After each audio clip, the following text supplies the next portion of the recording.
Hello दोस्तों, मैं हूं ब्रिजेश मौर्य। आपका हमारे YouTube channel yes computer institute में स्वागत है। तो चलिए दोस्तों, आज मैं आपको बताने वाला हूं माइक्रोसॉफ्ट ऑफिस एक्सेल के बारे में। माइक्रोसॉफ्ट ऑफिस एक्सेल में कैसे कार्य करेंगे, इसके लिए मैंने माइक्रोसॉफ्ट ऑफिस एक्सेल की इंट्रो क्लास एक दी थी। उस इंट्रो क्लास में बताया था कि माइक्रोसॉफ्ट ऑफिस एक्सेल में किस भाग को क्या कहते हैं। लेकिन इस वीडियो में मैं आपको बताऊँगा इस फॉन्ट ग्रुप के बारे में कि आप फॉन्ट ग्रुप का इस्तेमाल कैसे करेंगे, साथ ही साथ अलाइनमेंट ग्रुप का इस्तेमाल आप कैसे करेंगे। तो इन्हीं सब के बारे में आज मैं आपको इसी वीडियो में बताने वाला हूं। तो चलिए सबसे पहले शुरू करते हैं। इसके लिए आपको सबसे पहले किसी न किसी टेक्स्ट को लिखना ज़रूरी होता है। जैसे यहाँ पे आप देख सकते हैं कि मैंने कुछ टेक्स्ट लिखा, ये इस सेल में लिखा हूँ। सेल क्या होता है कि ये जो आपके कॉलम होते हैं और ये जो रो होता है, इस रो और कॉलम के कटान बिंदु को सेल कहा जाता है। और इस सेल में आप किसी भी प्रकार के नंबर को भी इंटर कर सकते हैं और किसी भी प्रकार के टेक्स्ट को भी इंटर कर सकते हैं। ये ध्यान रखिएगा कि जो आपका नंबर होता है वो हमेशा राइट साइड अलाइन होता है और जो आपके टेक्स्ट होते हैं ये लेफ़्ट साइड अलाइन होते हैं। तो चलिए यहाँ से फॉन्ट ग्रुप का प्रयोग करते हैं। फॉन्ट ग्रुप का प्रयोग करने के लिए सबसे पहले हम इस टेक्स्ट को सेलेक्ट करते हैं और टेक्स्ट को सेलेक्ट करने के बाद अगर आप इस टेक्स्ट की साइज़ को बढ़ाना चाहते हैं तो टेक्स्ट की साइज़ को बढ़ा सकते हैं, इंक्रीज़ कर सकते हैं। इसके लिए आपको यहाँ से इंक्रीज़ फॉन्ट साइज़ पे क्लिक करना है। जैसे आप इंक्रीज़ फॉन्ट साइज़ पे क्लिक करेंगे, आप ये देख सकते हैं कि हमारे जो फॉन्ट हैं इस फॉन्ट की साइज़ बढ़ चुकी है। अगर आप इसे मेंटेन करना चाहते हैं तो फिर से आप इसे सेलेक्ट करेंगे और सेलेक्ट करने के बाद यहाँ पे आप डिक्रीज फॉन्ट साइज़ पे क्लिक करेंगे। जैसे ही आप यहाँ से डिक्रीज फॉन्ट साइज़ पे क्लिक करेंगे, आपके जो फॉन्ट की साइज़ है वो छोटी होती हुई चली जाएगी। इसी तरह से आप यहाँ से भी फॉन्ट साइज़ को निर्धारित कर सकते हैं कि कितना फॉन्ट साइज़ आप रखना चाहते हैं। इसको आप चूज़ करेंगे, जितना भी फॉन्ट साइज़ आप रखना चाहते हैं आप उसी पे क्लिक कर देंगे। इसके बाद यहाँ पे देख सकते हैं कि ये बोल्ड कमांड दिया गया है, जिसका शॉर्टकट की कंट्रोल के साथ बी होता है। यानी कंट्रोल के साथ बी का प्रयोग करके आप अपने टेक्स्ट को बोल्ड कर सकते हैं। इसके लिए सिंपल है, आप इसी पे क्लिक करेंगे। जैसे ही इस पे क्लिक करते हैं, क्लिक करने के बाद आप ये देख सकते हैं कि इन टेक्स्ट की अपेक्षा ये टेक्स्ट आपका हल्का सा बोल्ड दिखाई दे रहा है। तो इस तरह से आप किसी भी टेक्स्ट को बोल्ड कर सकते हैं। अगर आप इसे इटैलिक करना चाहते हैं तो आप यहीं से इटैलिक पे क्लिक करेंगे, जिसका शॉर्टकट की कंट्रोल के साथ आई होता है। यानी कंट्रोल के साथ आई का प्रयोग करके आप अपने टेक्स्ट को इटैलिक फॉर्मेट में यानी हल्का सा तिरछा कर सकते हैं। और अगर इसे हटाना चाहते हैं इटैलिक फॉन्ट को, तो आप यहाँ से इटैलिक पे हटा सकते हैं, बोल्ड को भी हटाया जा सकता है।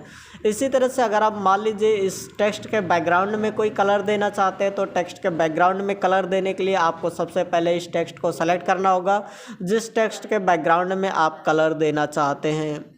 इसके बाद यहाँ से आप फॉन्ट ग्रुप में आएंगे। ये एक फॉन्ट ग्रुप है। इस फॉन्ट ग्रुप में आप यहाँ से बैकग्राउंड कलर पे क्लिक करेंगे और यहाँ से आप जैसा भी बैकग्राउंड कलर प्रोवाइड करना चाहते हैं ये कलर दे सकते हैं। इसी तरह से यहाँ से इस टेक्स्ट के लिए भी आप बैकग्राउंड कलर प्रोवाइड कर सकते हैं। इसको सेलेक्ट करेंगे और यहाँ से जैसा भी बैकग्राउंड कलर देना चाहते हैं इसको आप दे सकते हैं। अगर टेक्स्ट का कोई कलर देना चाहते हैं तो इसको सेलेक्ट करेंगे और सेलेक्ट करने के बाद आप यहाँ से टेक्स्ट कलर पे जाएंगे और यहाँ से फॉन्ट का जो भी कलर देना चाहते हैं वो कलर आप इसमें प्रोवाइड कर सकते हैं। तो जैसा भी कलर देना होगा उस पर क्लिक कर देंगे।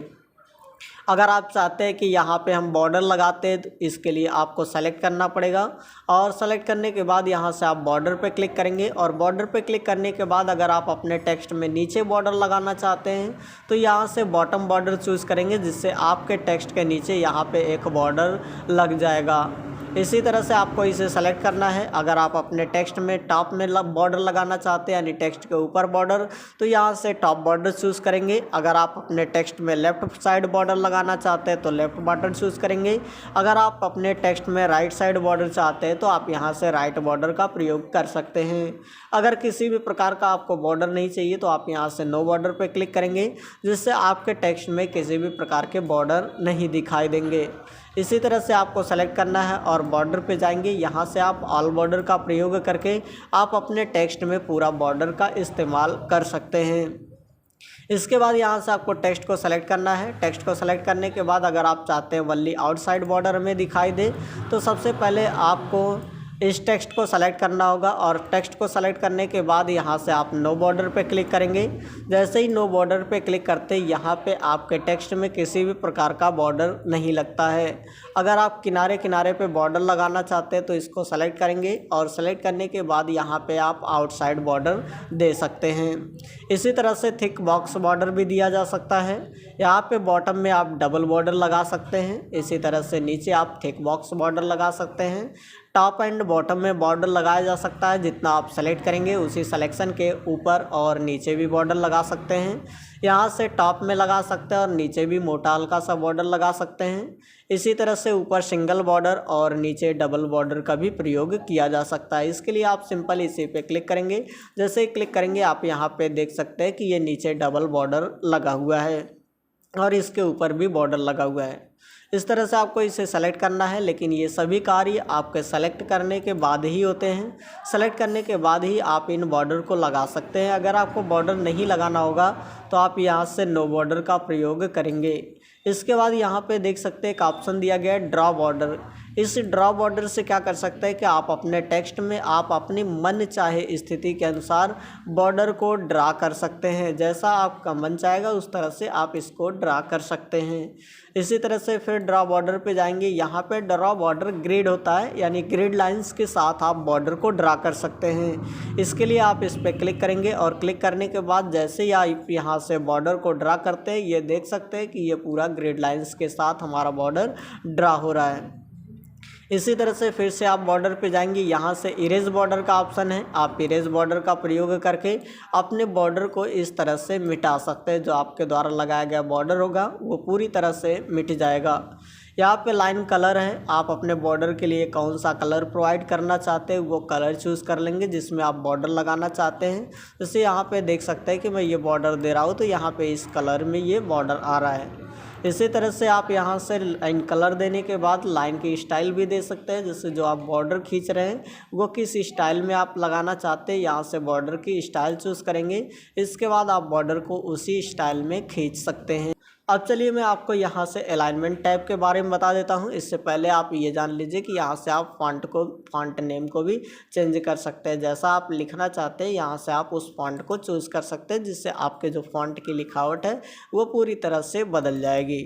तो यहाँ से चलिए आपको इस अलाइनमेंट टैब के बारे में बता देते हैं कैसे आप अलाइनमेंट टैब का प्रयोग करेंगे।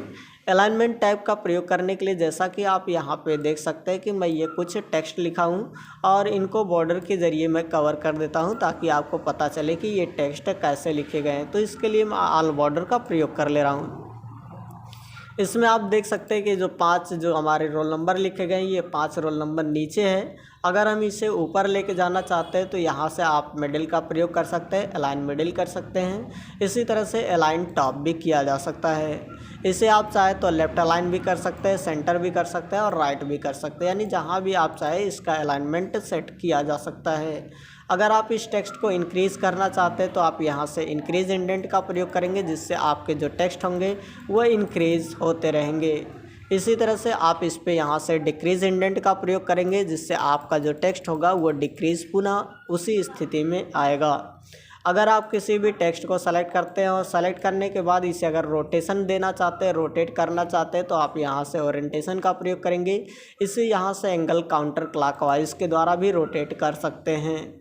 इसी तरह से इस पे एंगल क्लॉकवाइज के द्वारा भी इसको रोटेट किया जा सकता है। यहीं पे वर्टिकल टेक्स्ट अप भी कर सकते हैं। जैसे आपका टेक्स्ट ये देख सकते हैं कि ये वर्टिकल में दिखाई देगा। इसी तरह से आप इस पे यहाँ से रोटेट टेक्स्ट अप कर सकते हैं, ये इस तरह से रोटेट में दिखाई देगा। और रोटेट टेक्स्ट डाउन भी कर सकते हैं, जिससे आपका टेक्स्ट डाउन में रोटेट होता हुआ दिखाई देगा। तो इस तरह से आप इस टेक्स्ट को रोटेट कर सकते हैं। लेकिन अगर इस टेक्स्ट को पुनः जैसी पहली स्थिति थी वही स्थिति देना चाहते हैं तो इसके लिए आपको फॉर्मेट सेल अलाइनमेंट का प्रयोग करना होगा। फॉर्मेट सेल अलाइनमेंट पे जैसे ही आप क्लिक करते हैं, फॉर्मेट सेल अलाइनमेंट पे क्लिक करने के बाद आपके सामने यहाँ पे अलाइनमेंट टैब में ये ओरिएंटेशन दिखाई देता है। इस ओरिएंटेशन को आप जितना भी चाहे उतना रोटेट कर सकते हैं।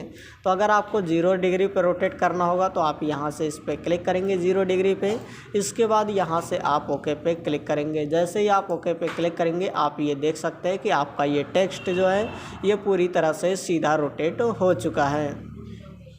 यहीं पे अब आगे मैं आपको यहाँ पे बताने वाला हूँ रैप टेक्स्ट के बारे में कि कैसे आप रैप टेक्स्ट का प्रयोग करते हैं।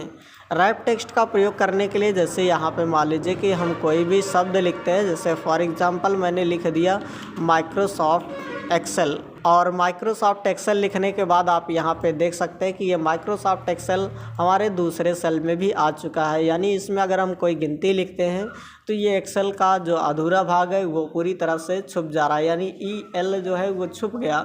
अगर हम चाहते हैं कि EL हमें दिखाई दे और इसकी विड्थ भी हमें नहीं बढ़ानी है, तो इसके लिए आप यहाँ से जाएंगे, रैप टेक्स्ट का प्रयोग करेंगे, और रैप टेक्स्ट पे जैसे ही क्लिक करेंगे आपके कॉलम की विड्थ भी नहीं बढ़ेगी और ये पूरा आपको माइक्रोसॉफ्ट ऑफिस एक्सेल भी दिखाई देगा।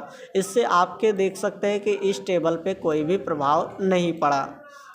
इसी तरह से अगर आप इसे हटाना चाहते हैं तो यहाँ से आप इसका प्रयोग करके, रैप टेक्स्ट का प्रयोग करके इसे हटा सकते हैं।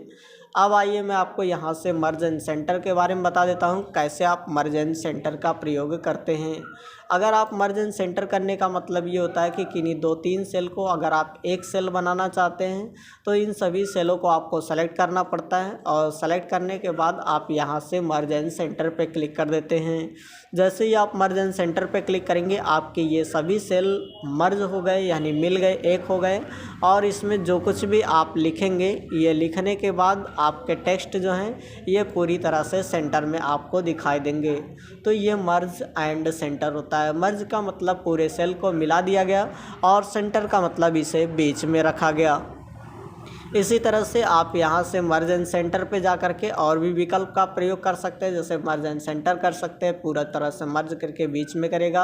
आप यहीं से मर्ज अक्रॉस का भी प्रयोग कर सकते हैं। इससे आपका जो टेक्स्ट होगा ये खाली यहाँ पे देख सकते हैं कि जो कॉलम है वो मर्ज हुए हैं और जो आपके रो हैं वो मर्ज नहीं हुए हैं। तो इस तरह से आप इसका भी प्रयोग कर सकते हैं, मर्ज अक्रॉस का। यहीं पे आपको सेलेक्ट करना है, और सेलेक्ट करने के बाद इसी तरह से आप यहाँ से मर्ज सेल का भी प्रयोग कर सकते हैं। मर्ज सेल का प्रयोग करने से ये जो आपके सेल होंगे वे सभी सेल एक साथ मर्ज तो हो जाएंगे, लेकिन ये सेंटर में नहीं होंगे। अब इसमें जो हम टेक्स्ट लिखेंगे ये देख सकते हैं कि ये टेक्स्ट का अलाइनमेंट लेफ्ट होता है। तो आप यहाँ से अलाइनमेंट पे अगर आप मर्ज एंड सेंटर करते हैं तो आपके सेल जो है मर्ज होकर के सेंटर में लिखाएगा। मर्ज अक्रॉस करेंगे तो वल्ली जो आपके कॉलम्स होंगे वो बेमर्ज होंगे, और मर्ज सेल कर देंगे तो आपके पूरे सेल वल्ली मर्ज होंगे, और जो आपका टेक्स्ट होगा वो लेफ्ट अलाइनमेंट ही होगा, या जैसा आप सेट करेंगे उसी के अनुसार होगा। इसी तरह से अनमर्ज, अगर आप किसी भी सेल को मर्ज कर देते हैं, अगर आप उसे पुनः अनमर्ज करना चाहते हैं तो इसके लिए आपको उन सभी सेल को सेलेक्ट करना होगा जिसे आप अनमर्ज करना चाहते हैं। इसके बाद यहाँ से अनमर्ज सेल पे क्लिक कर देंगे, जिससे आपके ये जो मर्ज हुए सेल रहेंगे वे सभी अनमर्ज हो जाएंगे। इसी तरह से आप इसको भी सेलेक्ट कर सकते हैं, और सेलेक्ट करने के बाद यहाँ से अनमर्ज कर सकते हैं।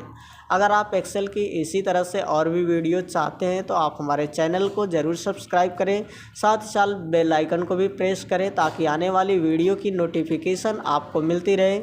जय हिंद, नमस्कार दोस्तों।